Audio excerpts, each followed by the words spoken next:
Welcome back, everybody. Today we're diving deep into the book of Numbers. Hey, numbers. Yeah, chapters 20 and 21 specifically. Okay. And looking at the source material, we're going to see some really interesting themes of like leadership, Yeah. faith, and this constant challenge Yeah. of obedience. It's a turning point for the Israelites, isn't it? They're on the verge of the promised land, Right. but they just keep tripping themselves up. It's like they hit the replay button on all the same drama and problems over and over. Right, exactly. And these chapters, they really zoom in on that cyclical nature of their journey. Right. You know, they face an obstacle, they start complaining, God steps in and provides for them, and then they just forget about it. Totally. And then the whole cycle starts over again. Okay, so we start chapter 20 Yes. with kind of a sad event, the death of Miriam. Such a key figure from the Exodus story. Absolutely. And her passing really marks the end of an era. It does. And then right away, we see the Israelites facing that familiar problem. No water. Yeah. It's like they haven't learned a thing. You'd think after all those years wandering in the desert, they'd be like experts in trusting God to provide. You would think so. But no, the complaining starts up again. It's so human, isn't it? I mean, on one hand, yeah, they're thirsty and tired and frustrated. Right. But it shows this real lack of faith, you know? Yeah. They're forgetting how God has always come through for them. It's like we all have those moments Totally. where we just completely forget the bigger picture, Yeah. the times God has provided for us. Yeah, And we get totally caught up in that immediate discomfort. absolutely. It's like having spiritual amnesia. Yes. And that's why these stories, Right. thousands of years old, are still so relevant to us today. Oh, yeah, definitely. So Moses and Aaron go to God, right? Looking for a solution They do. to this whole water problem. Yeah. And God gives Moses these very specific instructions. Okay. Gather the people, take your staff, and speak to the rock. Sounds easy enough. I've got to admit, I've been in Moses' shoes a time or two. Oh, I bet. You know that feeling when you're just done with everybody's complaining? Oh, yeah. Yeah, I get it. But here's where it takes a turn. Okay. Moses, in a moment of frustration, he disobeys God's direct command. He does. Instead of speaking to the rock. Right. He strikes it. Not once, but twice. Not once, but twice. Oh, letting your emotions get the best of you? Right. But the water flows.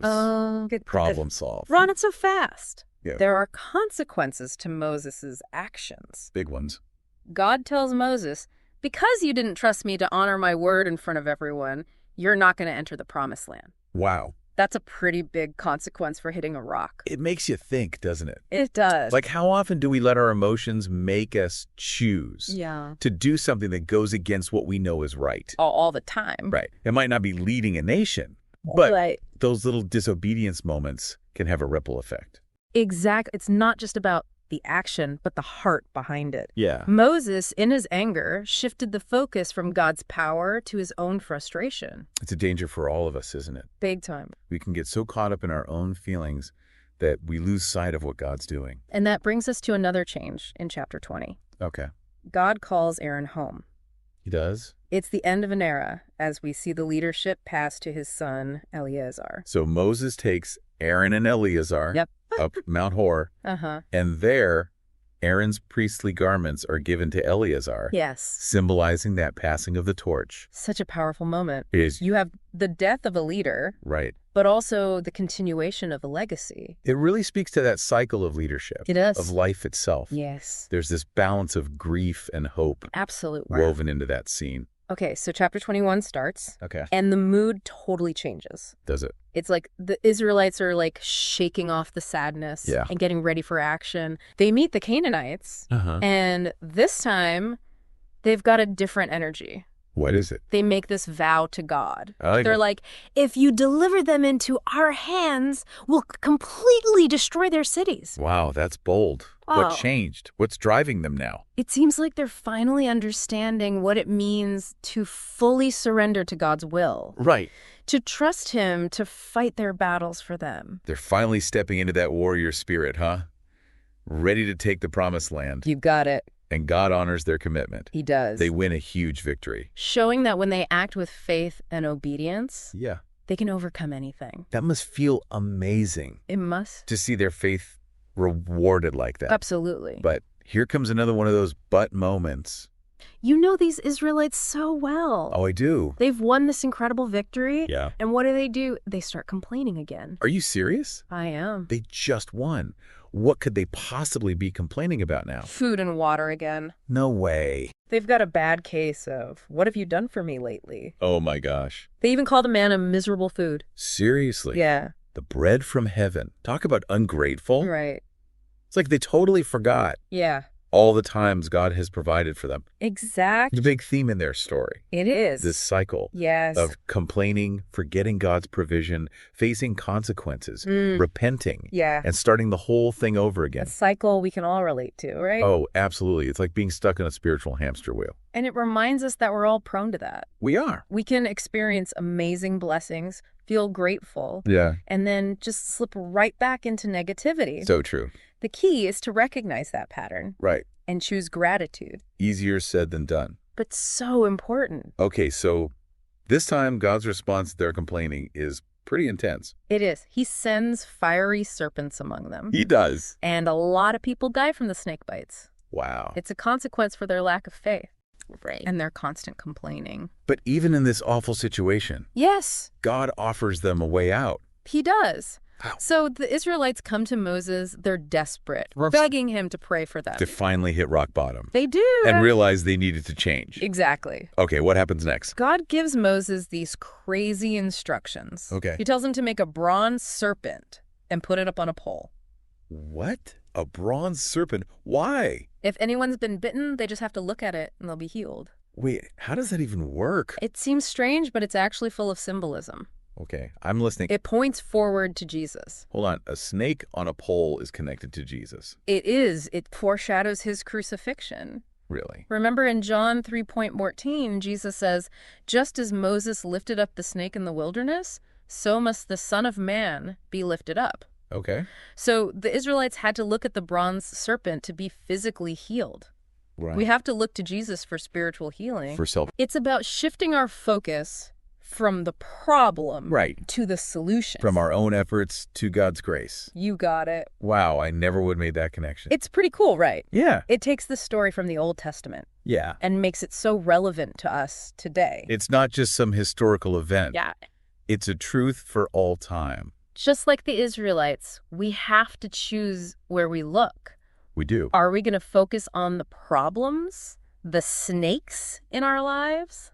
Or are we going to look to Jesus for healing and hope? That's the big question, isn't it? It is. A choice we have to make every day. What happens next in the Israelites' journey?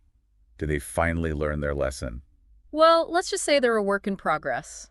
Aren't we all? As we move forward, we'll see. They still have some bumps ahead. Sounds like we have a lot more to unpack. Stay tuned, listeners.